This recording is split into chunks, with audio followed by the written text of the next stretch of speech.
मोर आशा और विश्वास तुम मैंने सब भलरे थिबो। अनेक प्रतिकूल परिवेश दे आम मैंने गति करुथिले मध्य वास्तविक पिला माने तुम मानकर अध्ययन प्रति स्पृहा आमको बहुत आनंद प्रदान करिछि। लक्ष्य कर पिला माने बणिया पाखक सुवर्णटे नहीं परीक्षा करने को गले प्रथमे से सुवर्णटी को निआरे पकई दे थाए तो पिला माने से समय सुवर्णर गुण परिप्रकाश हुए तार जाजल्यमान अवस्था तार गुण दर्शाई थाए। ठीक से ही पिला माने अनेक प्रतिकूल परिवेश दे आमे माने गति करुथिले मध्य अध्ययन रे कौनसी प्रकार आमर व्यतिक्रम होइनी ता आम मानकु खूब आनंद प्रदान करुछि। धन्यवाद पिला माने। गत क्लास रे आमे पढ़िथिले मानगोविंदଙ୍କ महानता पद्य जेउथरे कि पांडव पांच शिशुपुत्रंकर मुंड को भार करी रजनीर प्रभात रे अश्वस्थमा दुर्योधन पाखरे उपस्थित होइछि। ता पूर्व पिला माने दुर्योधन जानि नथिले ए मुंड कार केवल जानिथिले दुर्योधन जे ए मुंड होछि पांडव पांच भाईंकर किंतु रजनी प्रभात हेबा समय दुर्दक्ष से कटा मुंड ऊपर थिबा परदा को हटाई देछि चिन्हिबा को पाइछि। एई कटा मुंड हेउछि पांडव पांच शिशुपुत्रंकर। दुर्दक्ष बोइला स्वामी शुणिमा दंडधारी अश्वस्थमा पांडवंक मुंड छेदी आणई भार करी। से प्रथमे कहितला ए कथा कोन कहितला अश्वस्थमा पांडव पांच भाईंकर मुंड छेदन करी भार करी आनुछि किंतु वर्तमान कहिला से मुंड को चिन्हिछि। दुर्दक्ष प्रथमे से मुंड को चिन्हिबा को पाइछि। देखिन बोइला चिन्हि जे कुमार दुर्दक्ष पांडवे नहंती द्रौपदी पांच वर्ष। कुमार दुर्दक्ष प्रथमे कटा मुंड को चिन्हि पारिछि कारण रजनी रे जाइथिला संध्या समय जाइथिला अश्वस्थमा रात्र समय जाइथिला अश्वस्थमा मारिया पाई फेरिकिरी जेतबळे आसीछि रजनी प्रभात होइछि। पांडव नहंती द्रौपदी पांच वर्ष ये द्रौपदी पांच पुओ। रजनी प्रभात रे देखिला धृतराष्ट्री रजनी जेतबळे प्रभात होइगला राति जेतबळे पाहिगला प्रभात रे धृतराष्ट्री देखिला। धृतराष्ट्री पिला माने धृतराष्ट्रंकर पुत्र धृतराष्ट्री अर्थात दुर्योधन देखिबा को पाइला। पांचाली कुमरंक शिर पांच गोटी। पांचाली पांचाल देशर राजा द्रुपदंक कन्या द्रौपदी को पांचाली बोली कहा जाए। एमसीक्यू क्वेश्चन पिला माने पांचाली द्रौपदी को कहा जाए कारण से पांचाल देशर राजा द्रुपदंकर झियो। पांचाली कुमरंक शिर पांच गोटी से देखिबा को पाइला दुर्योधन। पांचाली द्रौपदींकर पांच शिशुपुत्रंकर कटामुंड या किंतु पांडवंकर नुहे। पिला माने देखो एठी आमे दुर्योधनंकर एक महनीय गुण को देखिबा को पाइबा। कोन जेतबळे देखिदेला एई शिशुपुत्रंकर कटामुंड सेतबळे से मूर्छागत होइगला देखि मानगोविंद दुर्योधन एई कटा मुंड को देखिक अचेत होइगला। हा हा दैव बोली कपाळे करधिंद। हे दैव तू कौन कलु हे विधाता तू कौन कलु एहा कही कपाल रे निज हाथ को से देला। आहो अश्वस्थमा आदि ही अटु नष्ट।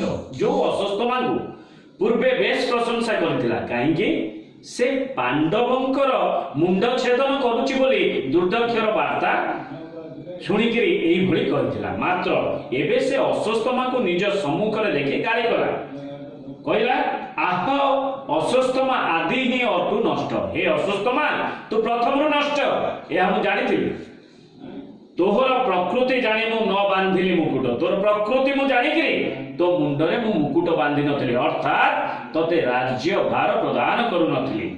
समर शेष काले मते जे कलु एहा पिला माने महाभारत युद्धर शेष समय उपनीत शेष समय अवस्था समस्त वंश नाश हो जाइछन्ति। दुर्योधन युद्ध क्षेत्र में जानभंग अवस्था पड़ी यही अवस्थार समय वर्णना पिला माने से कही समर शेष काले महाभारत 18 दिन समर शेष काल मते जे कलु एहा मते यही तू कलु कौन कलु बालुत बद्ध दोषे कलुरे पामर दोरया तू मते बालुत बद्ध दोषरे दोषी कलु छोट शिशु पुत्र को मारी मते बालुत बद्ध दोषरे दोषी कलु कारण मु होची कौरवर से राजा कौरव वंशर राजा तेणुक समस्त राजा समस्त दोष राजार मुंडरे जीव मो द्वारा यही काम करुची बोली मते तू बालक बद्ध दोषरे दोषी बोली साब्यस्त कलु तू होचु पामर पापी दोरेहा द्रोही। तो पिला माने देख एठी दुर्योधनंकर किपरि पितृसुलभ गुण महनीय गुण परिप्रकाश होइछि सेथिपाई कुआ जाइछि मानगोविंदंक महानता अभिमन्यु मला अर्जुनंकर पुत्र अभिमन्यु मरिथिला घटोत्कच नाश गला घटोत्कच भीमंकर पुत्र पिला माने प्रश्न पड़े भीमंकर पुओ ना कोन घटोत्कच लक्ष्मण कुमार ही पड़िला वंश ही मरिला लक्ष्मण कुमार पिला माने दुर्योधनंकर पुत्र होची लक्ष्मण कुमार तेबे अभिमन्यु मला भीमर पुओ घटोत्कच मला मोर पुत्र लक्ष्मण कुमार मला वंश मोर बुड़ी गला मु जानिथिली मोर वंश रक्षा करने को केही नथिले मध्य एही 5 शिशुपुत्र अछंती तेणु करी मु जानी जानी एमानक बंचाई रखिथिली किंतु तू आज मोर वंश उड़ाई देलु एहांत रखिले मु वंश रक्षार निमंते मु एमानक वंश रक्षा निमंते रखिथिली किंतु तू मोर वंश को बुड़ाई देलु गत आगत बुड़िला ए तोर कृते तोर कर्म पाई मोर वंश पूर्वरु बुड़ीथिला एबे मध्य जहा को रखिथिली से मध्य गला भो दैव संतान कल्पतरुरे बोलो बोली। तो पिला माने एठी दुर्योधन अति सुंदर भाव रे कहिसंती संतान को कल्पतरु बोली कहा जाए। तो काहेकि पिला माने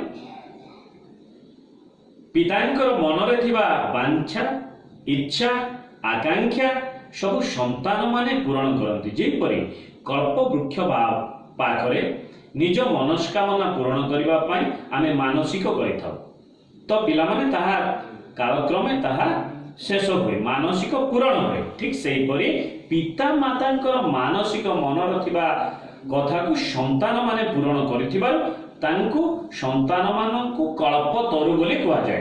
तेबे दुर्योधन कहिसंती संतान मानकु कल्पतरु बोली कहा जायताय। अस्वस्थमा गत आगते दुई कूल बिड़ाइला तेणुक अस्वस्थमा पाई जो मु आशा करी मो संतान माने वंश रखा करने निमंते सहयोगी हेबे तार अस्वस्थमार ए गुण पाई मोर दुई कूल बुड़िला तोर मुख पुण मु न चाहिए दोरेहा हे द्रोही तू मो आगरु सम्मुखरु चली जा तोर मुख चाहिबा पाई मु प्रस्तुत नुहे वंश नियंस कलुरे मोर मुख तू न चाह मोर वंश नियंस कलु अर्थात मोर उत्तराधिकारी तू बुड़ाइलु मोर वंश रक्षा करने को केही नाहांती तू मो सम्मुखरु चली जा तते मो देखिबा को चाहनी। पिला माने देख जो अस्वस्थ मान को से खूब प्रशंसा करुथिला कारण थिला पांडव मानकर मृत्यु खबर किंतु जेतबळे सुनिला पांडव माने नुहे मात्र 5टी शिशुपुत्र सेतबळे तार मनर व्याकुल भाव एठारे परिप्रकाश पंचभूत आत्मा किंपा अछि हो निर्लज पिला माने एतिकिरे से रहि जायनी केवल अस्वस्थ मानु गाली देइचा मनर व्यथा को से प्रशमित करेनी निजको मध्य निर्लज बोली से कहिछि कोन कहिछि पंचभूत आत्मा किंपा अछि हो निर्लज ए निर्लज मु जो निर्लज मोर ये आत्मा न मरिकरी कहीं रही अर्थात मु न मरिकरी मोर आत्मा कहीं रही पंचभूत पिला माने पंचभूत कौन कह जाए पंचभूत होची पृथ्वी, आकाश, वायु, जल, अग्नि। मृत्यु पर आत्मा यही पंचभूत लीन हो जाए। तेणुक दुर्योधन कही मु निर्लज कहीं एपर्यंत बंची रही ये काम करी न मरी। ये पंचु पुओं अवस्था देखी किंपे नुह दहिज। दहिज माने निआरे पोड़ी होइजिबा। मु ए पंचु पांच शिशुपुत्र यही अवस्था देखी कहीं निआरे कहीं जली जाए नहीं। तो पिला माने पांच करी मुंड दियो मोहरी कोला ग्रोते। पुणी से कौन कही एते व्याकुल होइछि, एते तार पितृ हृदय व्याकुलित होइछि। से कही पांच करी मुंड दियो मोहरी कोला ग्रोते। ये जो पांच शिशुपुत्र मुंड मु कोल को दियो, कोल करी धरी मु होइबी किना मुकुदे मु मुक्ति लाभ करी केमिति। एई कोटा मुंड को जदि मु पुणी कोल रे धरिबी मोर संतान बोली मु तांको पाछुटी नेबी काले मु मुक्ति लाभ करिबी। पिला माने देखो मृत्यु समय परिवार वर्ग उपस्थित थांती, निर्माल्य पानी दिया जाय थाए, अर्थात तांकर आत्मा सद्गति प्राप्त होबो, भगवान को पादपद्म में लीन हो जीवो। से सही भली निजको जेतबेले पापी बोली जानिला सेतबेले कहूची काले मोर आत्मा मुक्ति लाभ करिवो, एई पुत्र मानक कटा मुंड को मु कोल रे धरिबी। दुर्योधन वाक्य शुणी दुर्दक्ष सत्वर खूब चंचल। दुर्योधनकर एई कथा शुणी दुर्दक्ष खूब शीघ्र राजा कोले दिलानी पंचवश्च शिर। राजा कोले दुर्योधन कोले एई पांच शिर कटा मुंड को द्रौपदी पांच शिशुपुत्र कटा मुंड को नहीं प्रदान कला। पांच करी मुंड कोले देखिण धृतराष्ट्री। ए पांच शिशुपुत्र कोले धरी धृतराष्ट्रंकर पुत्र दुर्योधन प्राण विसर्जन कला, मृत्युवरण कला। जेमती कोल करी धरी सेमती से दुर्योधन मृत्युवरण कला। केमिति मृदुना गला फाटी, तार मुंड फाटी गला, से मृत्युवरण कला। तो पिला माने एठी हमर विषयटी शेष होला। तो एबे मु बुझेइदेली विषयटी को पिला माने शब्द कठिन शब्द गुड़िक व्याख्या कली, केतेक मध्य पीडीएफ माध्यम रे तुमको प्रदान करिछि, प्रश्न उत्तर मध्य आलोचना करिछि। पिला माने आज सरलार्थ प्रसंग आलोचना करी पीडीएफ माध्यम रे पठाउछि। तुम्हें प्रसंगटी को पढ़िब, विषयटी को भल भाव में बुझिब एवं प्रश्न उत्तर करिब। धन्यवाद।